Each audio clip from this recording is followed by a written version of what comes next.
We have to take that in context of sort of the situation that we find ourselves in. Obviously, traveling down from Morocco, and you've got to remember we weren't in Casablanca, we were over in Burkina, so we had to travel back to Casablanca before coming down here, and then again connecting through Libreville to come out here to Franceville. So it's been a long journey to get down here. You can imagine there's some tired legs and some tired minds as well with that type of journey, but it was something that couldn't be avoided. So the guys in that context did quite well tonight.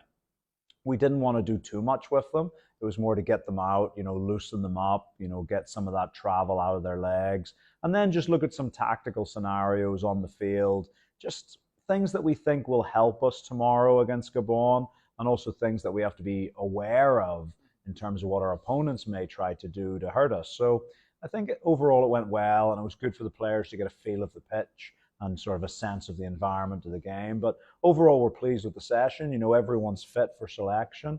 We've got some tough decisions to make in terms of the starting 11, because naturally, having just scored 5 goals and won emphatically against the Seychelles, those players have played well. But at the same time, Gabon will pose different questions than the Seychelles did. So we were looking a little bit at that in training, and we'll make a decision going into the game. Away games in Africa all over the continent are notoriously tricky. The away team, when you look statistically at it, usually only wins about 10% of the time. Home advantage is a huge advantage all over the world, but even more so here on the continent. And so we know it's not easy. It doesn't matter who you're playing against, whether it's a high-ranked team or a low-ranked team. An away game, especially at their home venue, is always very challenging. For Gabon, they're a team that have some very good players, historically have done very well. And we know that they have the potential to hurt us if we don't play at our maximum.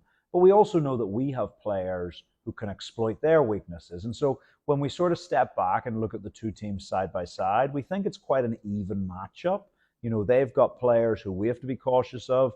We definitely have players that they have to be cautious of. And I think it's going to be quite an even match. And really it's about, I think it'll be about the team who rise to the occasion. And also I think it'll be about the individuals who are involved in those big moments. When that big chance falls to somebody, do they have the coolness, the composure to take advantage of it? And equally defensively, maybe the goalkeepers might be required to pull out a big save. Maybe a defender will have to pull out a big tackle. I think it will be a relatively open game. Gabon being at home in front of their fans are going to want to come and attack and win the game. But we also know that for us, probably attack is also the best form of defense. So we're going to go into the game confident. We believe we can win, but we know that that's not easy. We've got to be at our best if we're going to be able to take 3 points, but it's something we believe is possible. And look, if we can do that, we might come back, to Banjul next week, second in the group. That's what it means for us if we can take 3 points in the game.